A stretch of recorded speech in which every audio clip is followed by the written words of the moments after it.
ሰላም ሰላም እንዴት ናችሁ? ዛሬም እንደተለመደው በአዲስ ቪዲዮ መጥቻለሁ። የዛሬው ርዕሳችን ቲኔጅ ፓሬንቲንግ ስኪልስ ነው። አብራችሁን ሁኑ። ኦኬ፣ እንግዲህ በቅድሚያ ቲኔጀር ስንል ምን ማለታችን ነው? ቲኔጀር ማለት እድሜያቸው ከ13 ዓመት እስከ 19 ዓመት የሆኑ ልጆች በአጠቃላይ ቲኔጀርስ ይባላሉ። ቲኔጀር ብዙ ጊዜ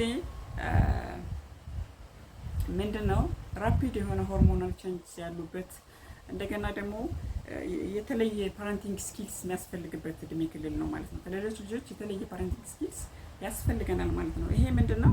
የመጀመሪያው የአንጎላችን ክፍል ፕሪፍሮንታል ኮርቴክስ የሚባለው ራፒድሊ የሚያድግበት የተለያዩ የሰውነታችን አካላዊ ለውጦች የሚከናወኑበት የእድሜ ክልል ስለሆነ ሲሪየስ የሆነ ፓረንቲንግ ስኪልስ ምን ያስፈልጋል ማለት ነው? ሲሪየስ የሆነ ፓረንቲንግ ስኪልስ ያስፈልገናል ማለት ነው። እንደ ወላጅ ይሄ ባህሪ ምን መሰላችሁ? ብዙ ጊዜ ሆርሞናል ቼንጅ ሲኖር ቲኔጀር ሙድ ስዊንግ ይኖራል፣ ብዙ ነገሮች ይኖራሉ ማለት ነው። እና የቲኔጀርስ ፓረንቲንግ ስታይል ከሌሎች ልጆች ምን ይሆናል ማለት ነው? የተለየ ነው ማለት ነው። እና 8 ነጥቦች አሉ፣ እንወያያለን። አንደኛው ነጥብ ምንድነው? ቲኔጀር ብዙ ጊዜ የሚወዷቸው ነገሮች ስፖርታዊ እንትኖች ሊሆኑ ይችላሉ፣ ውድድሮች፣ ቪዲዮ ጌሚንግ ሊሆን ይችላል። ሆቢዎች ያላቸው እና ሁሉም ሰው ሆቢ ያለው እና እዚህ ሆቢስ ላይ ምንድነው ሲሳተፉ እናንተም እንደወላጅ እኔ የምፈልገው አይነት አይደለም ምናምን ብላችሁ ሳይሆን እንትን ማለት ያለባችሁ አብራችሁ የሆቢው ፓርት የእነሱ እንትን ፓርት መሆን አለባችሁ ማለት ነው። ምክንያቱም ክሎዝነሳችሁን ይጨምራል ማለት ነው እና ፓርቲስፔት ማድረግ አለባችሁ። ስፖርቲንግ የሚወዱ ከሆነ አብራችሁ መጫወት፣ ቪዲዮ ጌሚንግ ከሆነ ጠይቃችኋቸው አብራችሁ መጫወት፣ እንደዛ ብታደርጉ ምን ይሆናሉ ማለት ነው? ሞር ክሎዝ ሪሌሽንሺፕ ይኖራችኋል ማለት ነው ከልጆቻችሁ ጋር። ሁለተኛው ምንድነው? በፋሚሊ ዳይናሚክስ ውስጥ የስራ መከፋፈል አለ። የስራ ክፍፍል ውስጥ ምንድነው የሚሆነው? ብዙ ጊዜ ታላላቅ ልጆችን የምትሰጧቸው ስራ አለ፣ ሌሎቹ ደግሞ እንደየእድሜያቸው የሚሰጣቸው ስራ አለ እና ይሄን ለምሳሌ ኩኪንግ ሊሆን ይችላል፣ ማብሰል። ከነዚህ ውስጥ ምንድነው ስራዎችን መርጣችሁ መስጠት አለባችሁ ማለት ነው። ሁለተኛው ስራዎችን መርጣችሁ የመስጠት ነገር አለባችሁ። ሶስተኛው ምንድነው? ሁሌ መቆጣጠር የለባችሁም ልጆቻችሁ። ምክንያቱም ስፔሻሊ ቲኔጀርስ ነፃነት ይፈልጋሉ ከሌሎች ልጆች ማለት ነው። ቲኔጀር እድሜ ነፃ የመሆን ነፃነትን፣ በራስ መተማመናቸውን፣ ኮንፊደንሳቸውን ቢውልድ እንዲያደርጉ በመካከላችሁ ጥሩ ሪሌሽንሺፕ እንዲኖር ተጨማሪ ነፃነት መስጠት አለባችሁ። ሁሌ መቆጣጠር ሳይሆን ተጨማሪ ነፃነት መስጠት አለባችሁ ማለት ነው። አራተኛው ነጥባችን ምንድነው የሚሆነው? እንደ ወላጅ ሁሌም በእነሱ እንደምትተማመኑ መንገር አለባችሁ። ሁሌም አይ ትረስት ኢን ዩ ማለት አለባችሁ።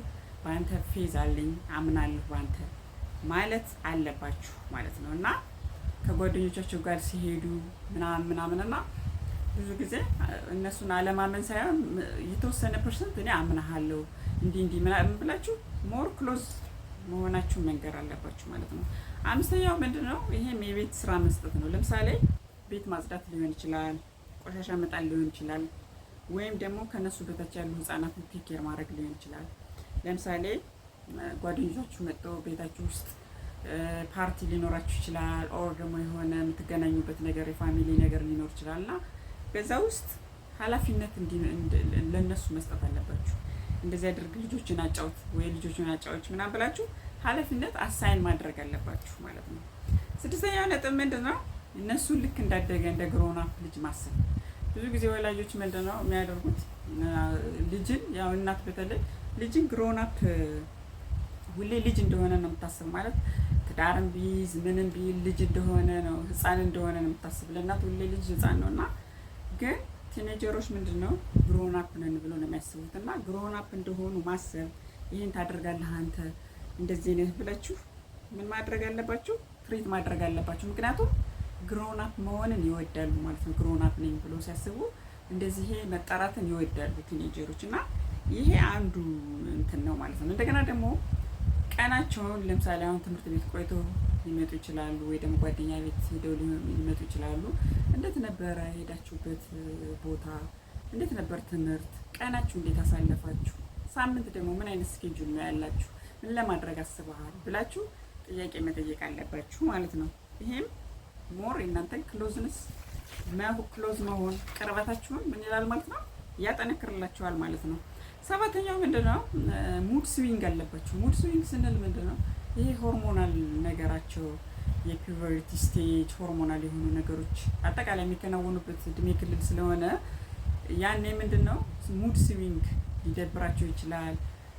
አንድ ደስታ አንድ ድብርት ምናምን ሊኖር ስለሚችል በራስ መተማመናቸው ይሄኔ ምን ይሆናል? ይወርዳል። ኮንፊደንሳቸው ይወርዳል ምናምን እና ይሄን ምክንያቱም በሪል ወርልድ ኢሹስ ጋር ነው ዲል የሚያደርጉና የሀብቱ ቢ ምንድነው እንደ ወላጅ የእነሱን ህይወት እንትን ማለት አለባችሁ ማለት ለምሳሌ አሁን በስቶሪ መልክ የራሳችሁን ያሳለፋችሁትን የቲኔጅ እድሜ ተነግሯቸው ትችላላችሁ። እንዲህ ነበርኩ እኮ እኔ ሳድግ እንደዚህ ነበርኩ ምናምን ብላችሁ በስቶሪ መልክ ሸር ልታደርጓቸው ትችላላችሁ። እና ይሄ ምንድነው ሞር ክሎዝነስ ወይም ሄልዚ ሪሌሽንሽፕ ከሱ ጋር ከልጆቻችሁ ጋር እንዲኖራችሁ ነው የሚያደርገው ማለት ነው። ይሄ ሰባተኛውም አናዘር ቴክኒክ ነው ማለት ነው። ቲኔጀር ፓሬንቲንግ ስኪል ላይ ነው እያወራን ያለ ነው እና ይሄም ሞር ቅርበታችሁን ይጨምራል ማለት ነው። የእናንተን ቲኔጅ ላይፍ እንዴት እንደነበር ማውራት ምክንያቱም ሪል ወርልድ ኢሹስ ጋር ዲል እያደረጉ ስለሆኑ ሞር ሆርሞናል ቼንጅስ አሉ፣ አካላዊ ለውጦች አሉ፣ ብዙ ነገሮች አሉ እና ይሄን ነገር ሸር ማድረግ አለባችሁ ማለት ነው። ስምንተኛው ነጥብ ምንድነው? የእናንተን ማሜን ሰን ኳሊቲ ታይም ዴት ናይት ሊሆን ይችላል። ኳሊቲ ታይም አብራችሁ የምታሳልፉበት ነገር ሊኖራችሁ ይችላል። ለምሳሌ ዴት ናይት ማለት የለባችሁም። ዴት ናይት ምክንያቱም ሌላ ስለሆነ ዴት ናይት ነው ብላችሁ መናገር አለባችሁ። ግን እኔ እናንተ ሰም ኳሊቲ ታይም ልናሳልፍ ነው ብላችሁ ልትነግራችሁ ትችላላችሁ፣ ወይ ወንድ ልጃችሁ ጋር ወይ ሴት ልጃችሁ ጋር። ምክንያቱም ኳሊቲ ላይፍ ምን አዚ ሰርፕራይዝ ልትጋብዟቸው ትችላላችሁ። ለምሳሌ አሁን ቤት ውስጥ ኩኪንግ አብራችሁ ልትሰሩ ትችላላችሁ። ውጭ መሄድ ላይ ይጠበቅባችሁ ይችላል የግድ ቤታችሁ ውስጥ ኳሊቲ ታይም ልታሳልፉ ትችላላችሁ። ኩኪንግ ሊሆን ይችላል። አብራችሁ የሆነ ነገር ልትሰሩ ትችላላችሁ። ምግብ ልታበስሉ ትችላላችሁ። ውጭ ደግሞ ወደ ተራራ ልትወጡ ትችላላችሁ።